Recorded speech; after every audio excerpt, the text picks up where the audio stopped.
I find that a good way to help people who have a different lived experience than you exercise empathy for the struggles that you face that they may not be familiar with is to help them understand. And I was hoping that you could help me understand what anti-white racism looks like. Can you tell me about how you don't know where your ancestors came from because they were kidnapped and enslaved?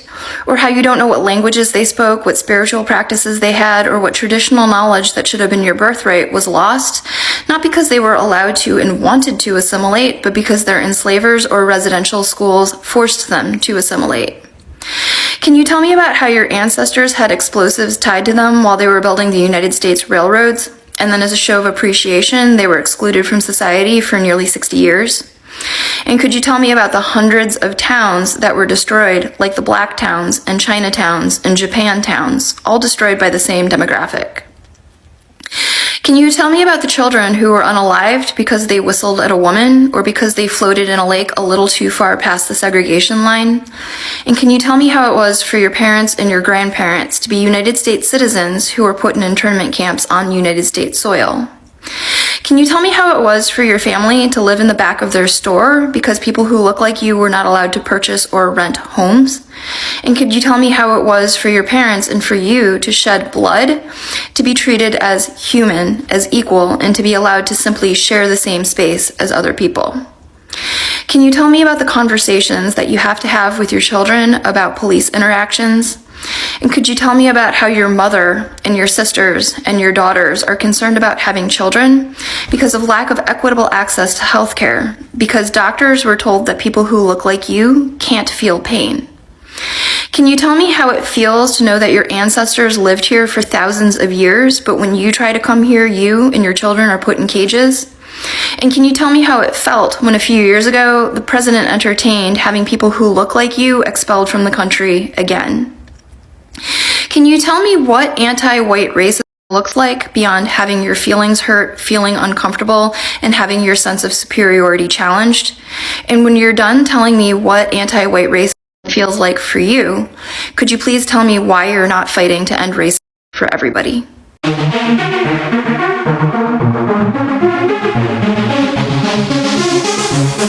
Oh, so fabulous. Hi guys, welcome back to the channel once again. It's your girl Dumebi. If this is your first time coming across my channel, you're welcome. I do hope you decide to subscribe, and if you are a returning subscriber, you guys know that I love you. It's so good to have you here. Welcome back. How are you guys doing today? So first of all, my usual disclaimer. Please, this video is strictly for educational purposes. Do not go searching out the people that I talk about in this video. Don't send them any kind of hate comments, threats, or violence. This channel does not support any of that. So today we're going to be talking about this lady. She deserves the spotlight. She deserves a whole video because she's been putting out series of videos on TikTok, and her content I find to be very educative and very entertaining because you guys, she's always stating facts. She is savage. The things that she says, she's very smart, and she is telling it as it is. So this lady is Asian, as you guys can see, and the kind of videos she posts on TikTok are videos that are dedicated to dismantling white supremacy, especially as it relates to people of color and her trying to kind of bridge the gap between Asian people and black people because of the racial tension that have been created by white people by using Asians against blacks. I don't know if that makes sense, but anyway, she explains it better. So today's video is going to include a thread of many videos that she has made, and she is trending right now because the things that she has been saying, she has been going viral, and she's telling it as it is to these palm colored people who somehow just cannot handle the truth. So to give you guys a background, she started this conversation on her TikTok about Asian businesses opening in black neighborhoods and black communities. This was originally supposed to be a conversation between Asian folks and black folks, right? But then some of the palm-colored people, in their usual fashion, inserted themselves in the conversation, dropping some comments in the comment section, expressing their displeasure towards the things that she was saying. And what I love about this lady is that she's that willing to educate, and she's that savage that she's going to pick out your comment in the comment section that you probably just left there thinking she was not going to see it,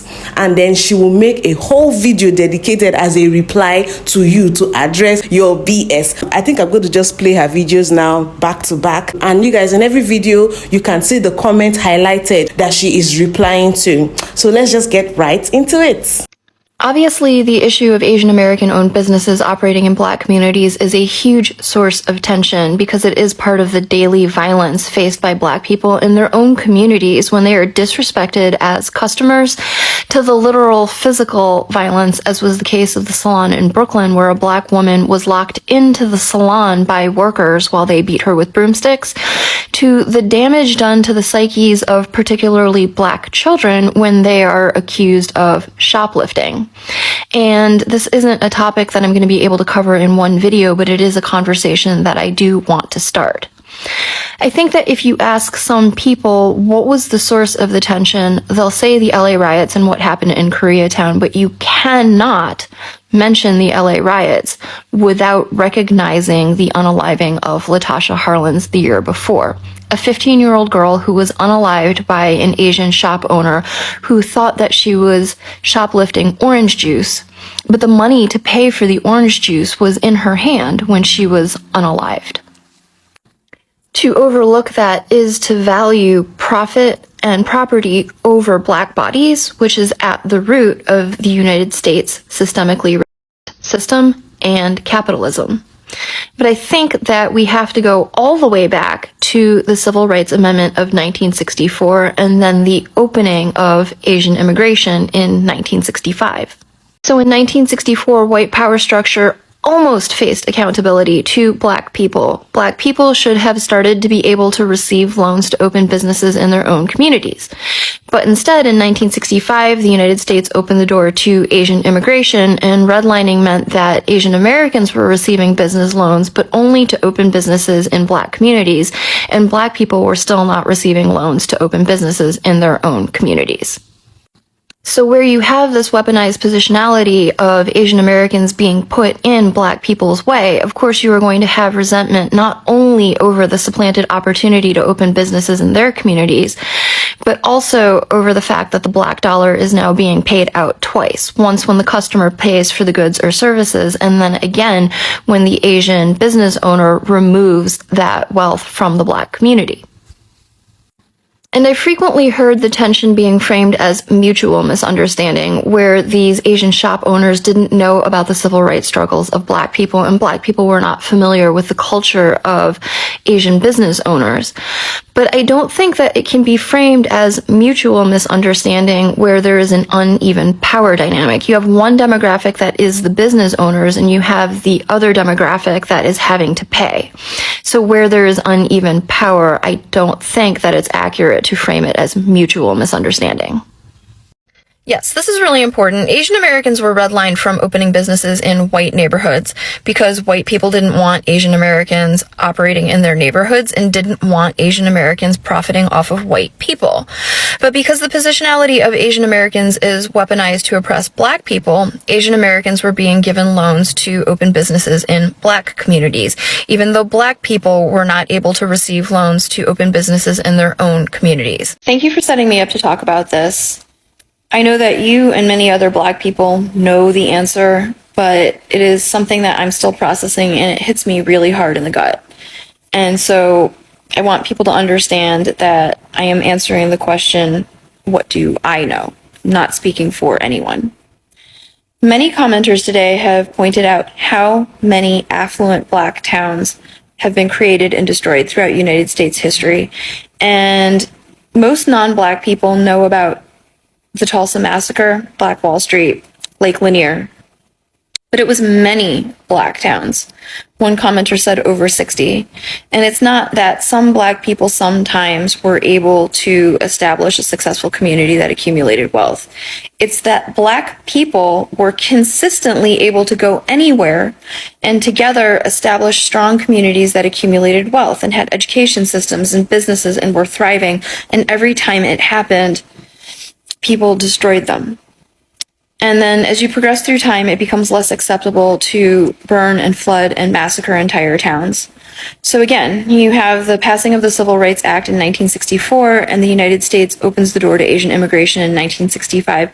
The United States has a long history of using immigrants to get in the way of Black people. And so I think that this system of using immigrant-owned businesses in Black communities is designed to siphon wealth away from Black communities.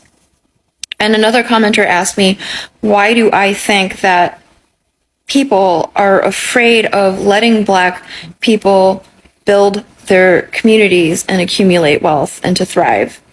And we see it so many times. It's because they fear revenge, because they know what they have done to Black people. But again, we have been told that if Black people wanted revenge, it would have happened already. That is not what they want. And I think that people think that the violence and exploitation and abuse of power that they have exacted upon Black people and all Black, brown, indigenous, and people of color is a universal human trait, and that if anybody has that wealth and power, then they would return that evil in kind. But it's not. It is specific to, and all Black people want is to be allowed to thrive and accumulate wealth and exist as other people have been allowed to do.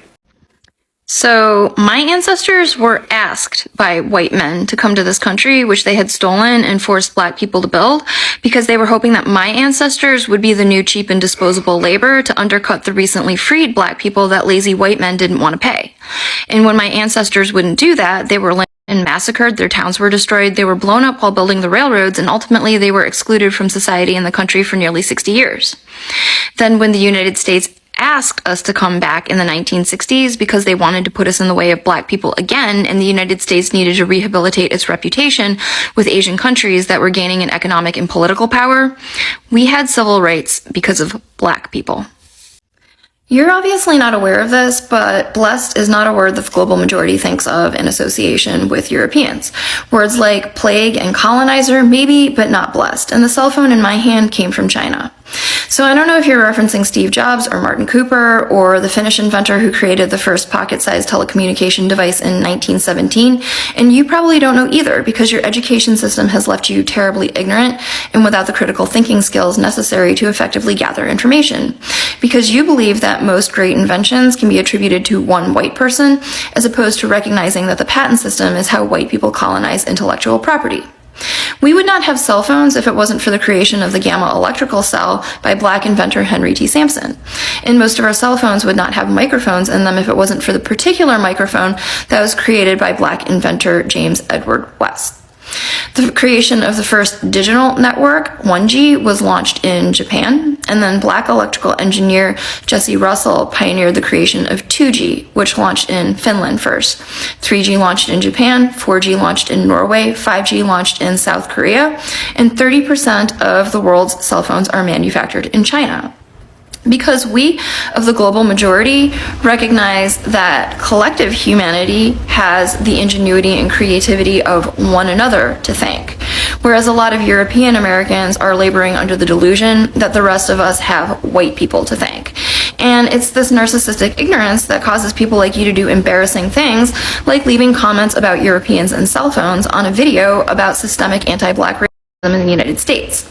And while that could be written off as a comedic and senile non sequitur, we recognize it as a desperate attempt to center yourself in a conversation that has nothing to do with you. The irony being that white people like to say not all white people and they shouldn't be held accountable for the misdeeds of their ancestors, yet they want to be associated with the greatness of the things that they think they invented. Oh boy. So, John Michael Kohler was an American who invented the bathtub in 1883. But let's think about this critically. Do you really think that nobody took a bath until John Michael Kohler invented the bathtub in 1883? Doesn't make a lot of sense, right? So what he was talking about is the fact that Africans introduced bathing and the concept of personal hygiene to Western Europe in order to build a healthier society during the 800-year occupation of Spain. In particular, a man by this name introduced the practices of bathing, shaving, and using toothpaste, as well as drastically improving the eating habits of Western Europeans. Additionally, the first recorded history of people taking baths was in India in 500 BC. A lot of us have gotten used to how little History, some people like you know, particularly where it comes to anything not Eurocentric. However, I have a tip. Before you make a comment like this, do a quick Google search for whatever you think the topic at hand is. In this case, who invented bathing or who introduced bathing to Europe, and then decide whether you still want to make this comment. Hey buddy, your comment needs some help because when Dr. Earl Haas patented the tampon in 1931, he got the idea from his friend. She used a sponge because before this, women around the globe had been using tampons for thousands of years. There was a medical document that described the use of papyrus tampons that came from Egypt around the 15th century BCE. And I think what you meant to say was this modern nice world was made possible by labor and ideas stolen by white greedy bad men exploited for ruthless capitalism. Because you are yet another narcissist who's been indoctrinated by the education system to lack the critical thinking skills to understand that patenting does not equal invention. Patenting is the colonization of intellectual property, because invention usually requires the collective efforts of a diverse group of people over time. As I tell my students when they're having difficulty learning something, try to be patient and don't be too hard on yourself. The ability to apply logical reasoning to historical fact isn't going to make sense to somebody who watches a video correcting an erroneous comment about the 1800s who responds with stay in the 21st century. But it's okay, we all have our strong suits. Being an ignorant bigot isn't mine, and intelligence isn't yours. But I'm sure there are things that you're good at that you can focus on and celebrate. And if you'd like to get better at being intelligent, again, be patient, practice every opportunity that you have, and I'm sure that you can improve. I hope that helps. Important facets of my personality include kindness and empathy and the courage to speak up against wrongdoing, which is why I spend a lot of time advocating for dismantling white culture and explaining the history of current forms of systemic oppression. And my original intent was to encourage Asian Americans to engage in anti-racist work and to unlearn anti-Black bias. But who knew? There are so many narcissistic white people who show up to center themselves in conversations that don't have to have anything to do with them unless they identify with race, white supremacy culture, and upholding forms of systemic oppression. You guys, this lady is savage, and the fact that she does it with a straight face, she has all the historical facts, she definitely does her homework. In Nigeria, we will say she's giving it to them hot.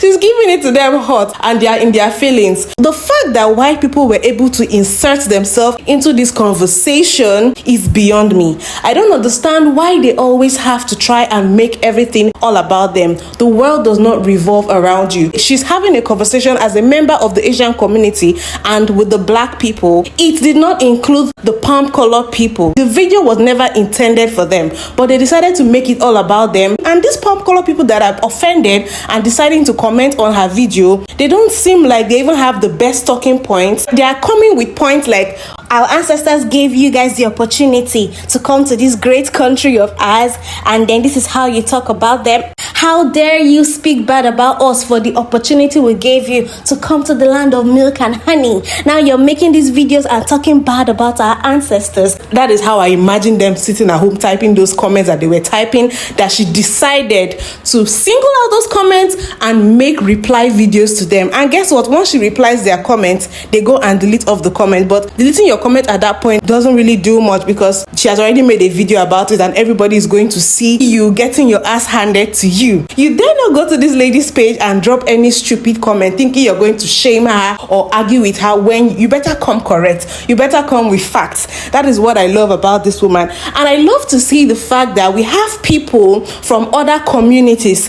telling the truth as it is. She has no reason to come and sugarcoat it and try to make Black people, in quote, the victims, because that is what they like to tell Black people when they are complaining about how they've been treated bad and how the system is rigged to make things extra difficult for Black people. So the fact that it's coming out from someone who is not a member of the Black community, white people cannot handle it, and that is where you see them lashing out. Anyway, let me play some of the responses by people to some of the videos made by this lady. You're obviously not aware of this, but blessed is not a word the global majority thinks of. I would call the ambulance for whoever the person was that left this comment, because that read was the equivalent of the fatality move in Mortal Kombat.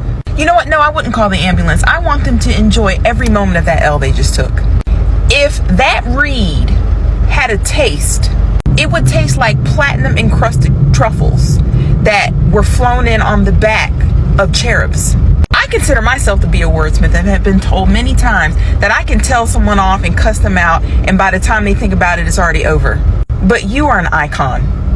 I can only aspire to read someone the way that you just did. I can't speak for anyone else in the world, but I'd like to thank you for showing someone that they should think more than half a second about leaving posts like the one they did.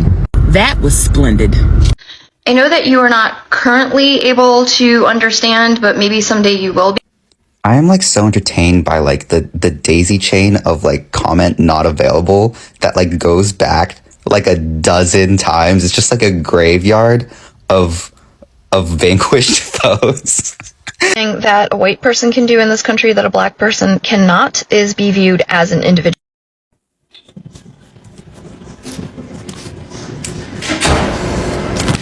Because you fucking ate. But blessed is not a word that the global majority thinks of in association with Europeans. It's a particular pleasure that I indulge in when folks who look like me and couple their appearance with ignorance and arrogance get chewed up, eaten alive, spit out, no crumbs left by people who don't look like me. And that lady, with education, articulation, and all the receipts, it's the truth of the matter that makes it so pleasurable for me. And to unlearn anti-black bias. But who knew? There are so many She said who knew? She's a freaking comedian. Racism is so instilled in white fragility culture, when you attack it, they will think you're attacking all of them. I don't record a response until I'm able to be calm about it. Wait to respond until emotionally stable. You're obviously not aware of this, but blessed is not a word that the global majority thinks. Baby, when I tell you she out here giving life lessons, and she deserved to go viral for this video. See, I've already liked this video as much as one person possibly can, so I had to stitch it again.